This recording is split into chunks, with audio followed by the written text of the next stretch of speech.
everybody. We're back again. It's Atlanta Discuss. Yes, I know. I mean, it's a Wednesday. I know it's different. But, the availability of super guests is getting larger and larger. There's a lot going on in the humanitarian world. There's a lot going on in the political world.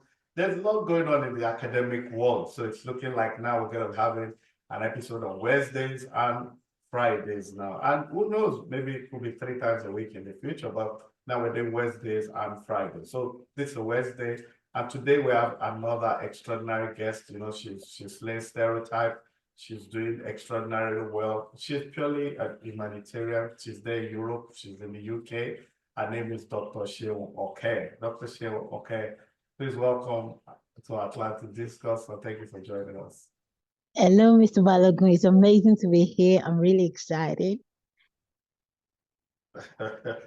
Thank you. We're equally very excited. And she'll, she's one of those women that gets things done, alpha female, they say, but she's an academic alpha female. She's doing a lot.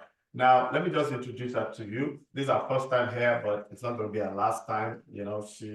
She has her own business. She's an author, financial empowerment advocate.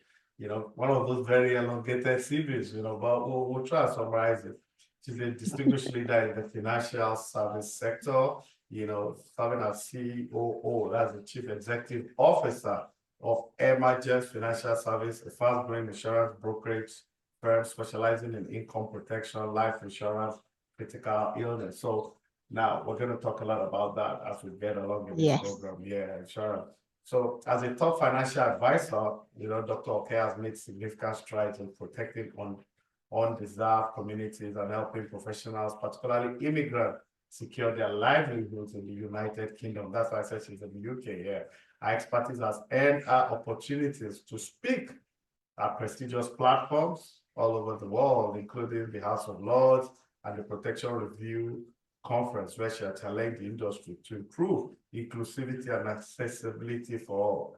She's the author of so many books, one of which is Insider's Guide to Protecting Yourself, Your Family, and Your Business Against Financial Misfortune, an educational and transformative resource designed to help readers understand and prioritize financial protection. She's going to tell us a little bit about that too. So our passion for inspiring others extend to mentoring. I'll be surprised if you're not doing that. Aspiring financial advisors, offering part-time and full-time training opportunities through our Emergence Financial Services. In addition to all our work, Dr. Oke is the author of Supergirl to Superwoman. The ultimate guide to female leadership. I love that. I really want to read that.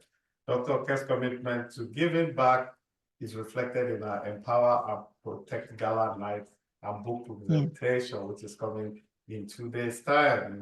That's what we're going to start talking about very soon.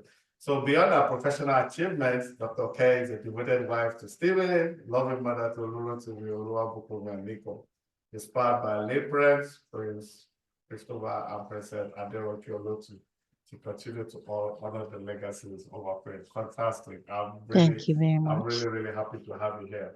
You're doing things we like, I mean, even when we talk to politicians, we like people that are true to power. Yeah, but we also like people that have that humanitarian touch, and you fit that belief very well. But we have a tradition to go for the jugular straight.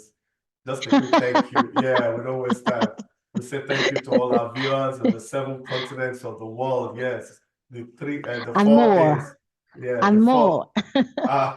More. Yeah, hopefully, let's start with the 3 A's: Australia, Africa, Asia, Antarctica. Asia. We don't have too many people in Antarctica. Yeah. North America, we see you always constant as the Northern Star. South America, and of course, Europe, Mother Europe, where Dr. Sheun is talking to us from. So, Dr. Sheun, you have this fundraising in 2 days' time, and I mean, it's. Can you tell us what it's all about for starters before we go into more? It's actually on the 29th of November, and it's a cause that's close to my heart, right? And I think, I've been in the UK now for about 15 years, and before coming to the UK, I was actually in financial services in Nigeria. I was in the banking sector. I did quite a stint in, leading a lot of at least three top banks in Nigeria before we came to the UK. And I remember that when we first came in, I know the sort of great salary I was on, with doing banking in Nigeria. When we go to the UK, I wanted to continue with branch management and everything. When I saw the salary, I'm like, okay, no, it's not gonna work.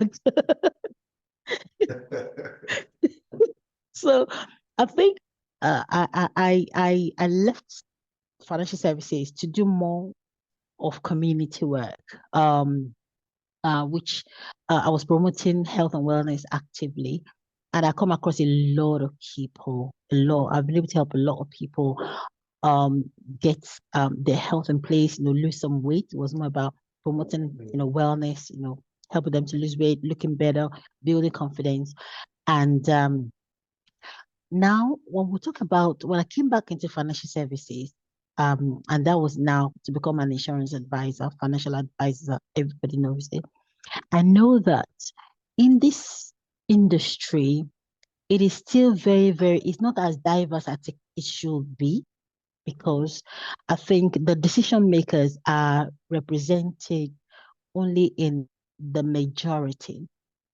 And when it comes to minority, there are a lot of things that we do not get access to, because people at the table making those decisions, we are not represented there and they just don't understand it. Right. And that is one of the reasons I've decided to pick sickle cell as a cause to promote. Yeah.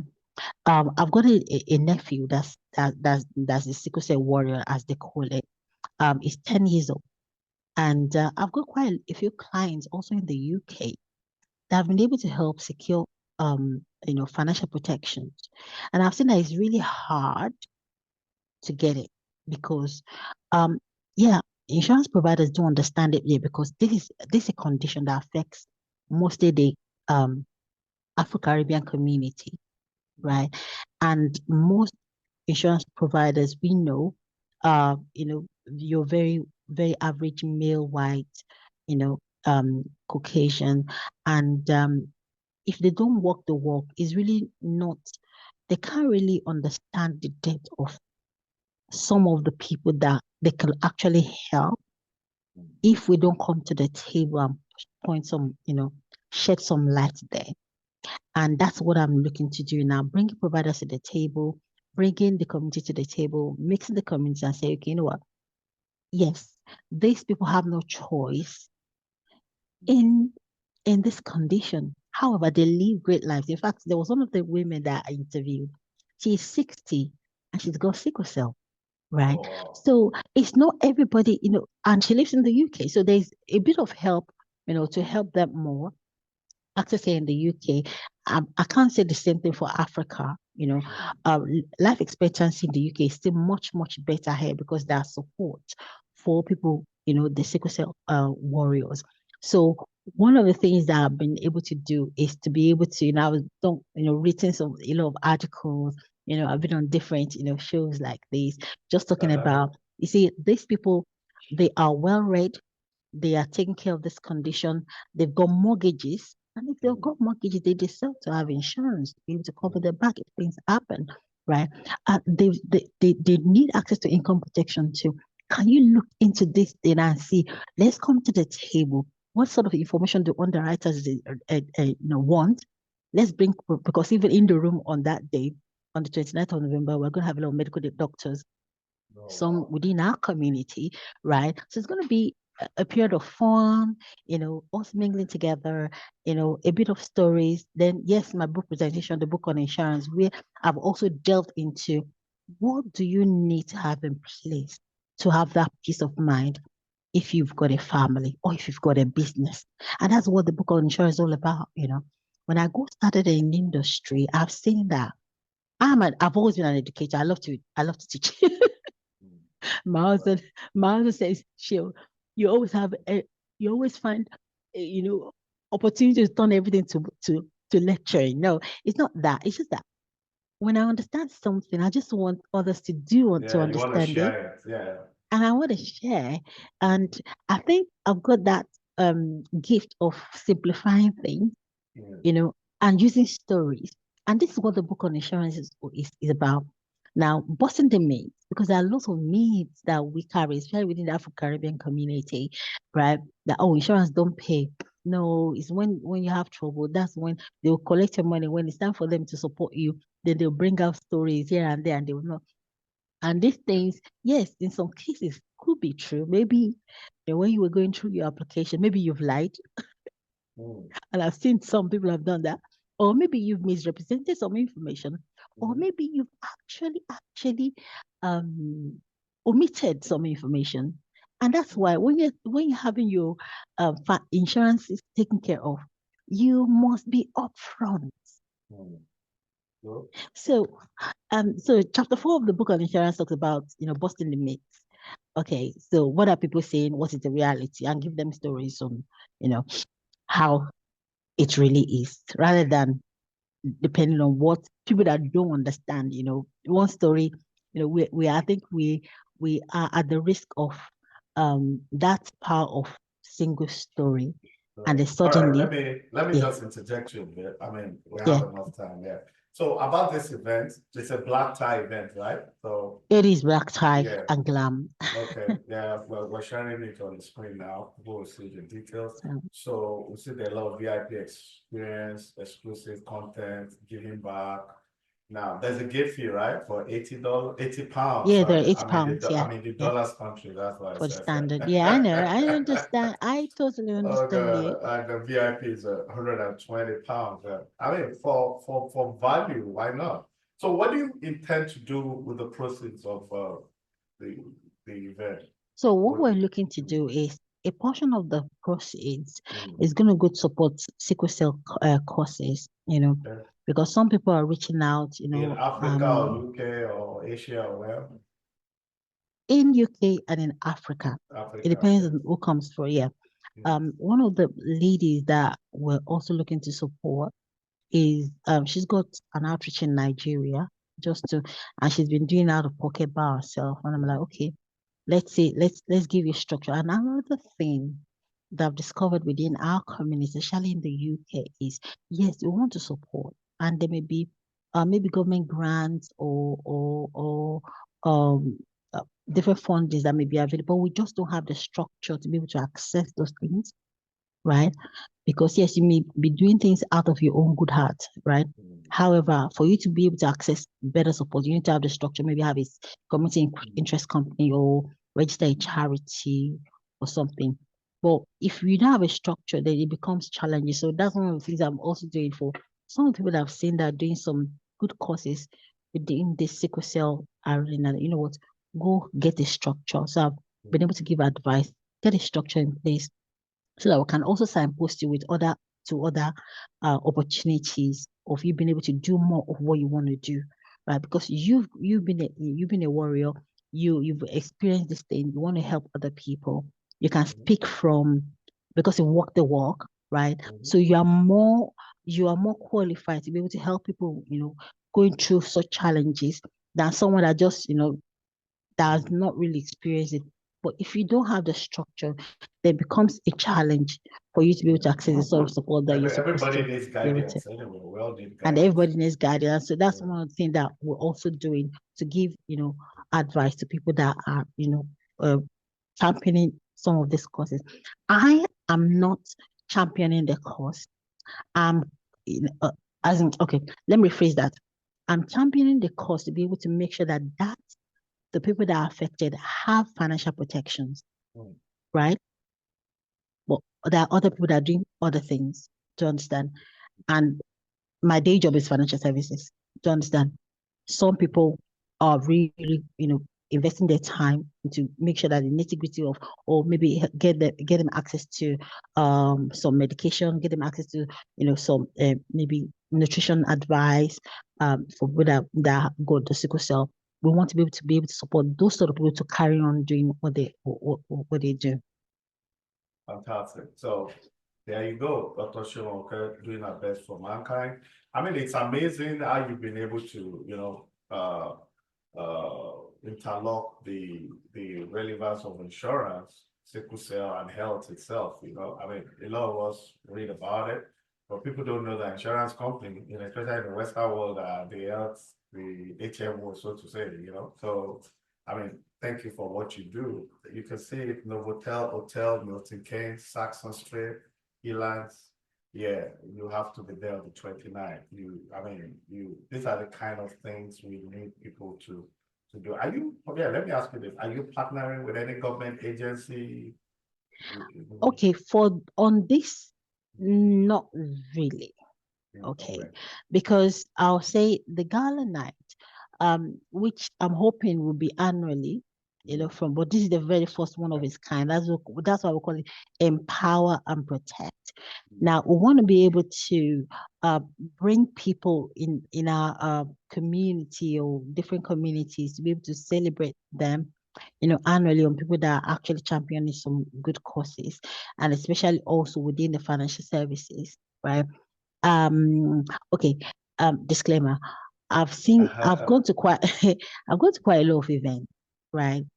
Within the financial services.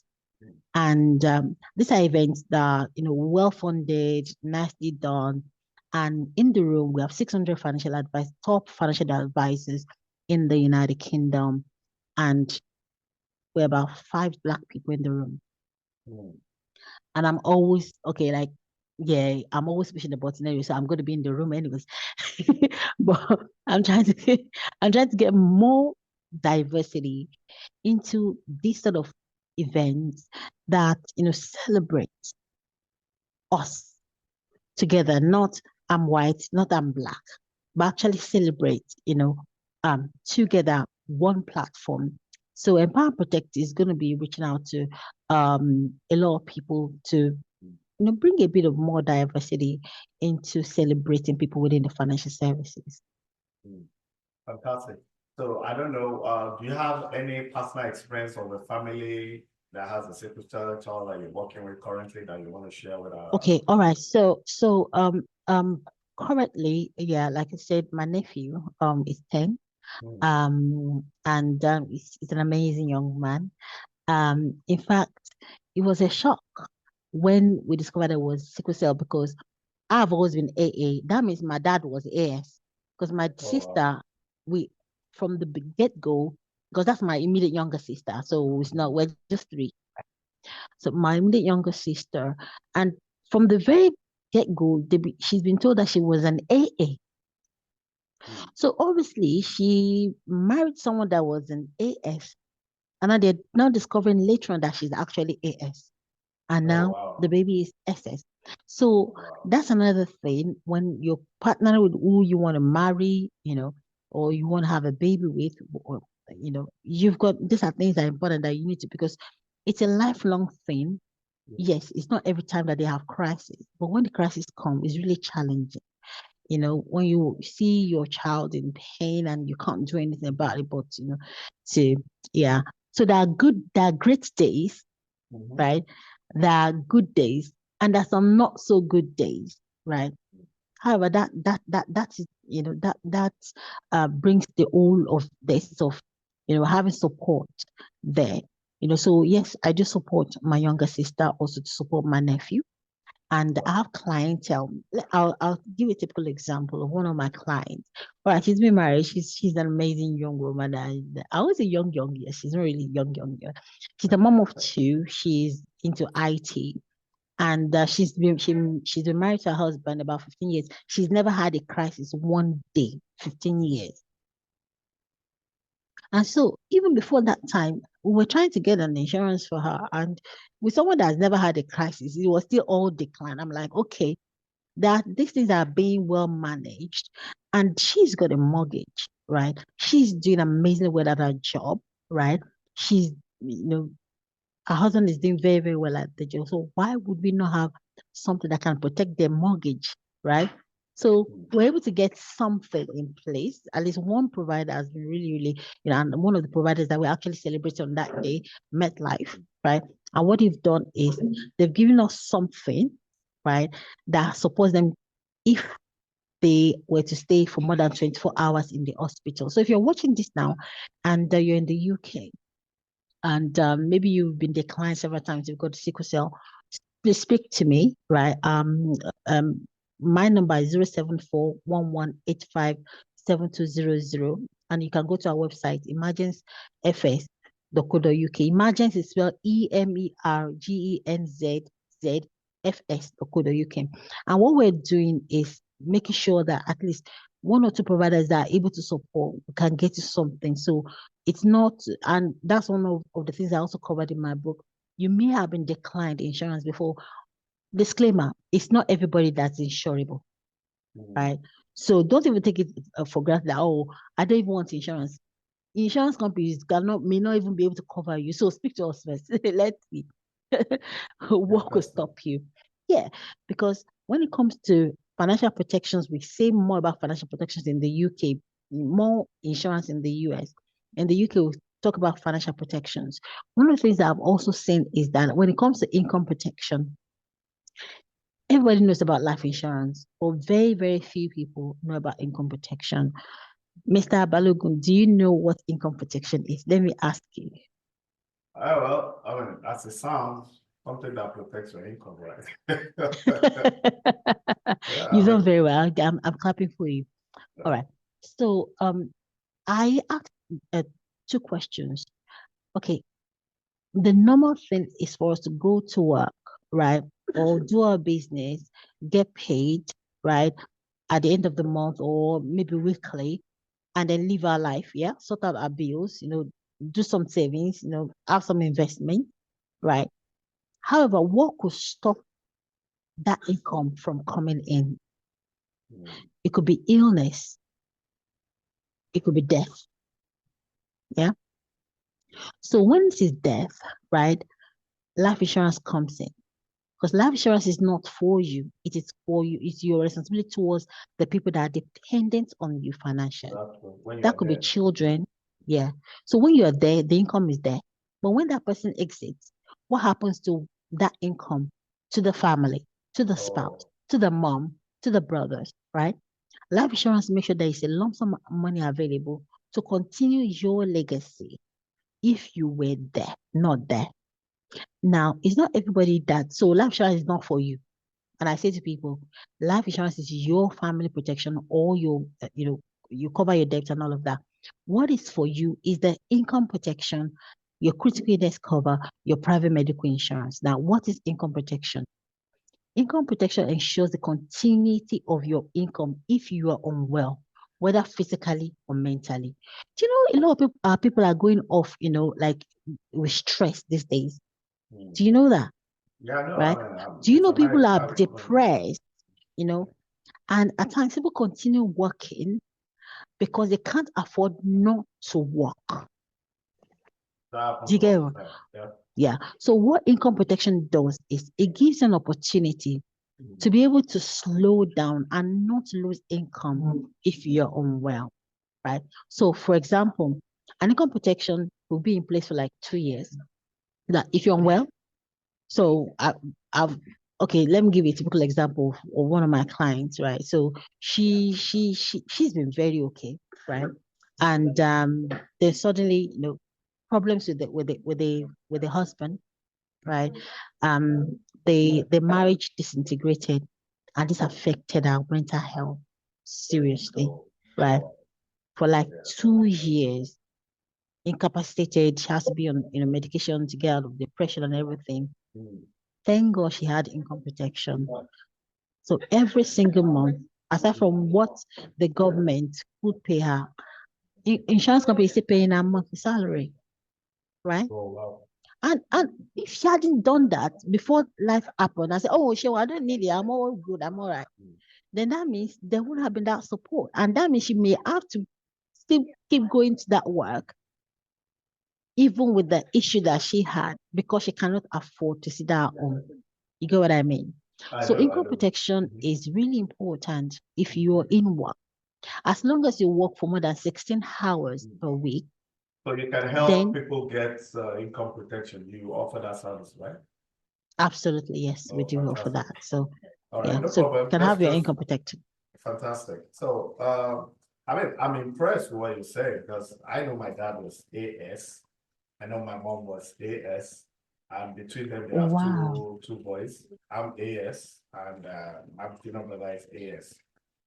And So no SS. no Wow. SS. So I'm not sure if that's the reason they didn't have more kids between them, but I'm Hmm. sure if there's a third one, probably would have been, yeah. So Yeah, I know because of my, what they yeah, taught us in biology yeah, then. the How to biology. do Yeah, but I know at that time the awareness level was, but I think they were educated people, so they knew, but I know I'm AS, so it was logical that if I was, as I grew, I knew that I couldn't marry anybody that was, SS or even AS. So anyway, having said all that, what you're doing is very inspiring, But before we go into your book, insurance, I want to talk to you about work-life balance, but it does look like you're very busy. Because in my part of the world, a lot of us are not having enough work-life balance and all that. But let's see. What are the common misconceptions about sickle cell anemia? It's like, when they know you are sickle cell, people relegate you, you're untouchable. I mean, and it doesn't mean if you're sickle cell, you can't get married. You just have to, Yeah. yeah, to fight. So, what are the general misconceptions? And secondly, how can we support patients and families?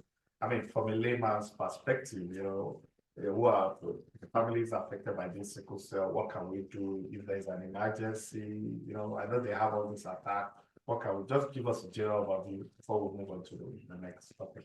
I think in all of it, making sure that you you have good nutrition is important, right?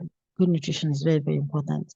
And I say to you, no matter what, when it comes to managing the sickle cell, relationship goes a long way, you know. Make sure that you have the support. Maybe it's a spouse or whoever. People are aware of where you are. You know your days. At times, these things come in cycles. At times, like I said, I had someone that didn't have a crisis for 15 years. So it's not as if they can't, so just avoid, you know, things that can stress you out, right? And I always encourage people to go for their holidays, right? Especially within the African Caribbean community, we work, work, work, work, work, work, work, work, work. We save. Yes, I'm saying I'm building house at home, Oh the house that God. your children are not going to live in. Yeah, because your Oh children are in the God. US or UK, Oh right? God. Take some time to go enjoy because I say to people, yeah, that this is it. This is life. It's not the dress rehearsal. It's a lived experience. It's the places you visit, the food you eat, the clothes on your back. Because when all said and done, whatever money you kept in the bank, yeah, it's to take care of people that are there. Some people will even blow it. Say you use years to build it together. It won't take months for people that didn't work for it to blow it. So Yes, I take like care that. of yourself while you are here. Enjoy, your experiences.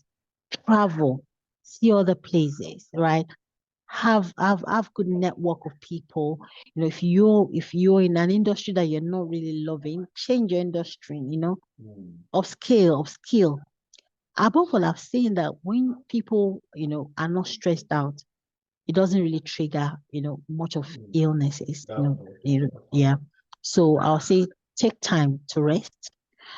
If you feel, oh, I'm not up to it, don't overdo it. Okay, like one of the one of the business managers, seconded to us as a company by one of the insurance companies. He also is a sickle cell warrior. He was going to be there on that day he's coming to. And at times I have to take some time off to be okay. So it is okay for you to slow down so that you can enjoy, your life. And that people have sickle cell does not mean that they're going to die young. Like I said, I had someone that she's over 60 now and she's still here healthy, you won't even know. So it's important for you to eat well, exercise, nothing that's too strenuous, but speak to your consultant, and they will always have something. So for some people that already have insurance with us, they also have access to GP24, meaning they have access to consultants, privately that the insurance company is actually paying for. right, that can support people, right? So yes, we are doing more research into sickle cell to see if we can expand this sort of providers that can give access to financial protections for them. When I say financial protection, I'm talking of life insurance, income protection, critical illness cover. Some of them, they may come up with exclusions, but it's fine. But at least let's have some sort of cover for these people so that in case there's need for them to slow down, so they know there's a financial backup back from the insurance company. All right, Dr. Sheun Oke, vintage, fantastic, erudite. That's the way we like it here. People that know what they're saying. And she said so much about insurance. You know, our phone number is on the screen. You have to reach out to her, especially if you're in the UK. You know, there's something we joke around here that black people work so hard. Sometimes they make more money, but the white folk, white brothers, they don't joke with their vacation. You know, even they don't. the little they have, they don't yeah. take it to, I've learned the hard way, you know, and wow. yeah, Tell us about that. Yeah, I've learned the hard way. Trust me. I mean, I've done so many things, so I realized that I'm over 50 now, so there's so much I can't do, you know. But I now have to keep fit, eat early, and all that. So as we were talking, a lot of what you say resonate with me. People my age, people I talk to regularly, you know, mental health, wellness. There's a lot of those of us that have African background do not know too much about.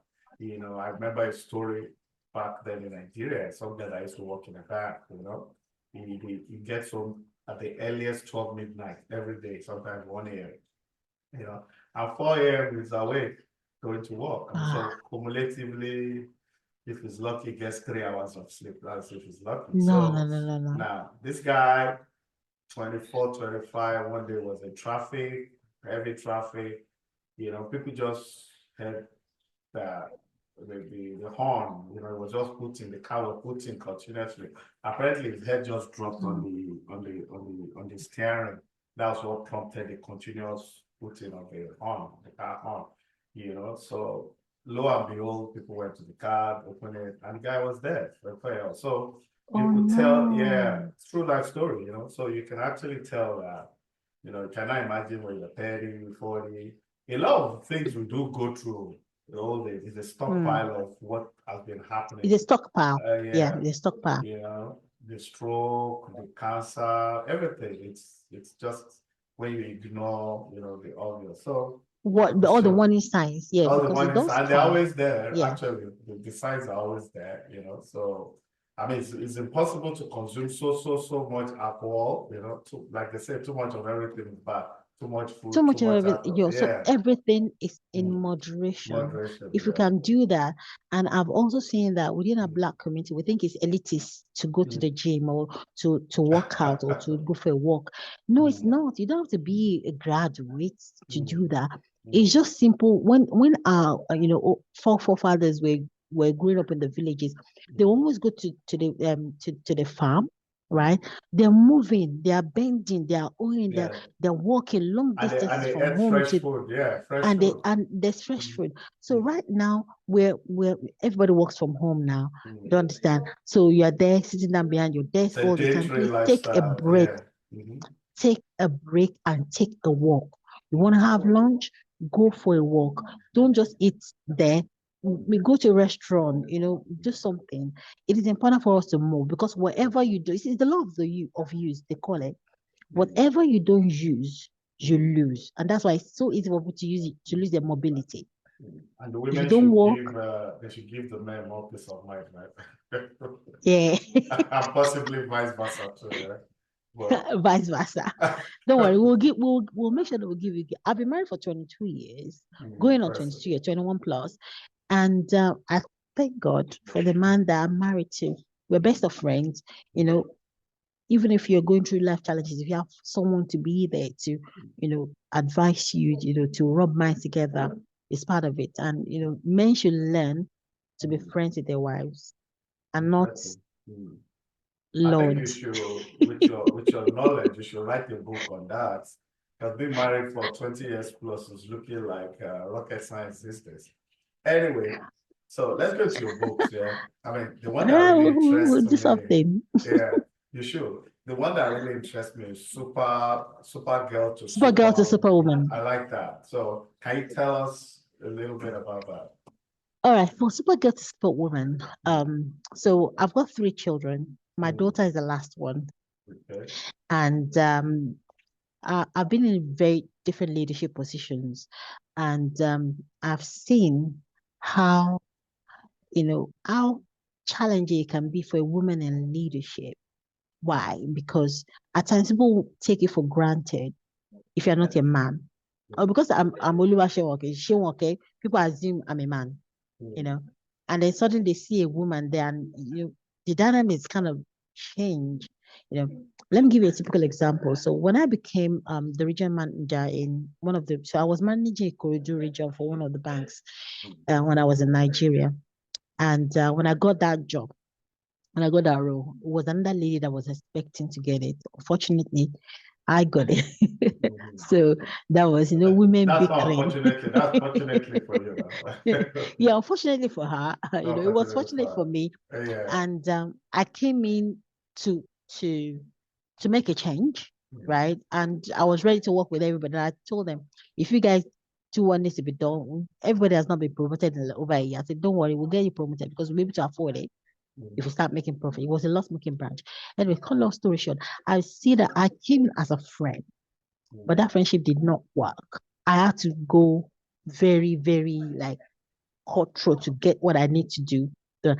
And at times I'm like, if I'm having that same challenge, right? And we're looking at, and the United Nations is saying in 2030, we want to have 50-50 leadership.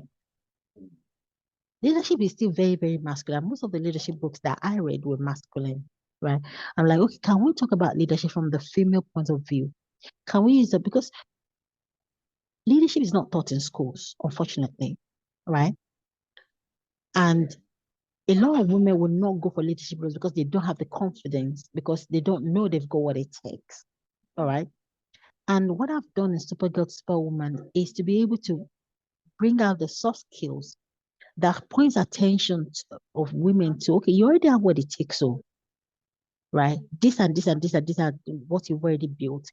Let's amplify this. So it didn't just cover the how to, it covers the how you need to present yourself. So it's one of the leadership you see that you see how you need to put package the sort of shoes that you need to wear to own the room, right? All of those things. And so I've done it, yes. So I've done it in such a way that it's a life manual for even parents to take and coach their children, because stereotyping starts very early. From age 3, you're already seeing them, boys are playing football, girls, they give them other things to do, right? So stereotypes, start early. And that happens. So one of the story I featured in Super Good Superwoman is my daughter's story, right? So she was 4 then. She was actually 5 when I published that book. So she was 4 then, and in school, when they're supposed to do different play things, there are things for girls, there are things for boys. And so one day she just came home, my mom, why is it that girls don't get to play football?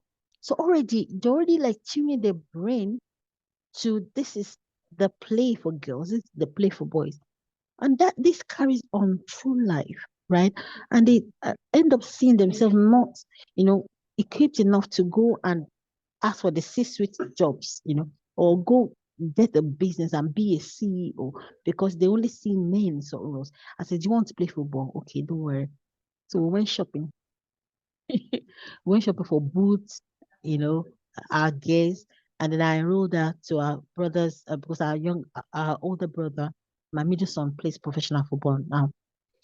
So we did that, and then we started playing football. So I'm just like, little things that we can start tuning our children, especially the girls, from early, so that they don't keep looking down on themselves when it comes to leadership. Leadership. So SUPER is an acronym. It means sensitive for S, undeterred U, proactive T, elegant E, R, replicator. So sensitive means, for women, we are very emotional, right? And we can use our soft skill to be able to get through. So some things that men will bang their head on. With our soft skills, we can be able to maneuver that. Undeterred means is the ability for you to not stop. That Go maneuverability. asking. That Yeah. maneuverability makes a man the victim now, right?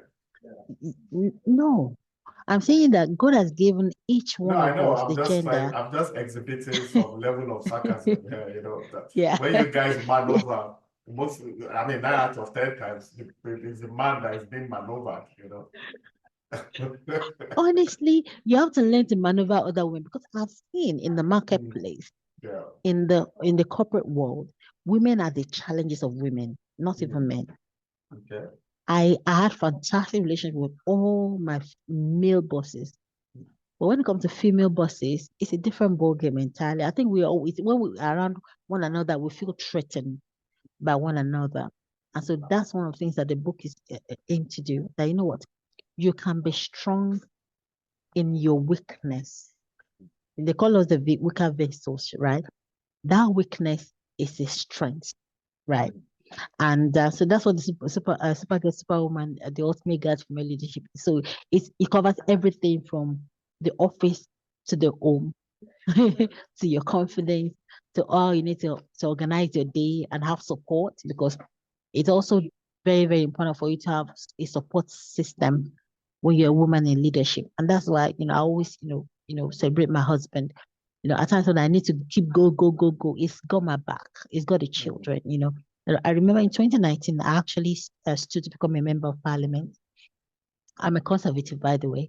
So I ran to become a member of parliament. I ran for Poplar and Limehouse, at the general election then. And we had only 30 days to campaign. That was the busiest 30 days of my life. So from TV to radio to Austin's to local women's organization to going to mosque to going to churches, 30 days of madness. And it was amazing. If I didn't have a husband that can look after the home while I was gone, it would have been challenging. So as women in leadership, it's challenging if you're alone. So even if it's not a spouse, have a support system like maybe a mom, a sister, a brother, a friend that can be there to carry you in those hours that you can't do those. Wow. So you just veered into where I wanted us to go into. That's Oh, family, you were family. cornering me into Yeah, politics, so family. so the family. So you went there yourself, work-life balance. I mean, I like that example. I mean, you had 30 days of campaign and all that, and your husband held sway and all that. But there's more to it than that. You're on the move, yeah. You're brilliant, no doubt. I mean, I know one of the things some men suffer is when especially married to strong black women. It's a lot of issues for most men of African origin. But I'm sure your Yes, husband, I saw him, I mean, I'm sure he has, a lot of maturity, but how do you balance those things? Because I know it's just not having somebody to hold forth. Men are not very good at holding forth. They want to be in charge too. They have their own responsibilities too. They have their own absolutely. careers too. They have bills to pay too. Because I've seen in some matrimonial issues that I've arbitrated, I've heard the man say, she said I don't help at home, but I'm there working. And Mm. and when I'm trying to show some help at home, then I'm not making enough money. So I mean, how do you really balance it? Some men want respect. 90% of African men want respect. Respect is actually their love language, actually. Yeah, Yeah, that's the truth. They are not really I getting it, think. Yeah, especially I think. in the Western world. Yeah, I Yeah. think women we Mm, have a lot of work to do. mm, All right. Because we mentor the men. I've got two mm, sons, right? My first son is 21, my middle son is 18. mm, And I want them to be a blessing to the next woman that's going to take over, which is going to be their spouses. So my boys cook, my boys clean. There's no girl's job, boys' job in my house, right? Because before, when we talk about respect, respect, everybody needs respect, you know. I respect my husband, right? You respect your husband. He loves me. So respect is reciprocal, they always say. Where people, some African men take it overboard is the Lord and Master kind of relationship, right? Because before now, it was just the men that would go, you go hunting, right? The women are home and they can sort out. But in these days, not a single man can take all that load again. So the woman is going out there hunting with you, right? And it's time to come back home. I want her to pick up all of everything without supporting again. Mm. You know, Yeah, I think it's all but about understanding, yeah, right? I understand. Understanding. I That's will really add, important. yeah, I will add that I think for marriages, I think it's Mm. more of a foundation. You understand? Yeah. Yeah. Because And there's that's why I certain, said yeah, women have a lot of work to do. to do yeah, a lot. Because I've seen a lot of instances where the woman earn more than the man, and you don't know. If you don't, if you didn't It's hear not, it's from not, the horse's mouth, you will not exactly. know. They don't run the thing. I've also seen men handle the home. When I say handle the home, the man is the one at the home front, he's not working. And he does the school runs, goes to the market, does a lot of cooking, and because the wife has a fantastic career, the children also need attention. They sit down, they aggregate it. And we've also seen women at home also, and we've also seen both career working, both our career people, and the kids also suffer. So that's why when this time I Mm, ask work-life balance, I'm not just asking mm. how you husband and wife get along. It's also the children. Because The children, yeah. I teach kids in my church, and one of the things I've found out in almost so many years of interacting with kids is that a lot of children, I mean, let me put it this way. I think in modern times, and when I say modern times, in the world we live in now, I think, Very now. yeah, I live that. I think the onus is actually more on the man for the survival of the marriage than actually the women. I think in the old days, the women made the home and all that. But I think now, a girl child needs fatherly love. A boy child needs fatherly Yes, love. Yeah. yes, So I think absolutely. we should not just be too professional, but the woman also needs a lot of love and support. You understand? So it's You're saying looking the right more, thing. yeah. So it's looking more like the capacity for a particular man to deliver. Some men have what it takes, some men do not have what it takes. You understand? So when I say Mm, foundation, for example, don't mind me, it's Atlanta discussion, so it's always a discussion. So I yeah, think that the foundation in this instance is some people are badly matched. You understand? yeah, They're not yes. supposed to be together. I also think men should, I think I might be wrong, but this is my personal opinion. I think that there should be at least 5 years difference in age when people are getting married. You understand? The women are naturally more intelligent. If you're 30, you marry a 30-year-old woman, she's 3 years smarter than you. You understand? So but Yeah. like you said, and I like something you said, I think the onus is on parents to really, really, really train their boys, child on what to do, and the girl child. Everybody has a role to play. But what you're doing, Everybody has a role to play. everybody has a role to play. There's no room for application of responsibility. There's no room for application of anything. There's no weak link. It's like a chain. Is that, So yeah, yeah. yeah. So And I would say, I was talking about friendship, mhm. right? People when people are courting, they maintain friendship, right? Suddenly they are married, and oh, because you're my wife, it's like it's a possession that has now been that now you've already possessed it, so there's no need because you're no longer like Mm, chasing her. mhm. So it's like she's just there, and then we start talking about the side chicks and everything.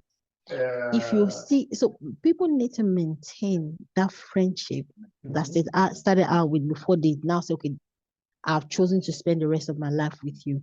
That is what gets missing.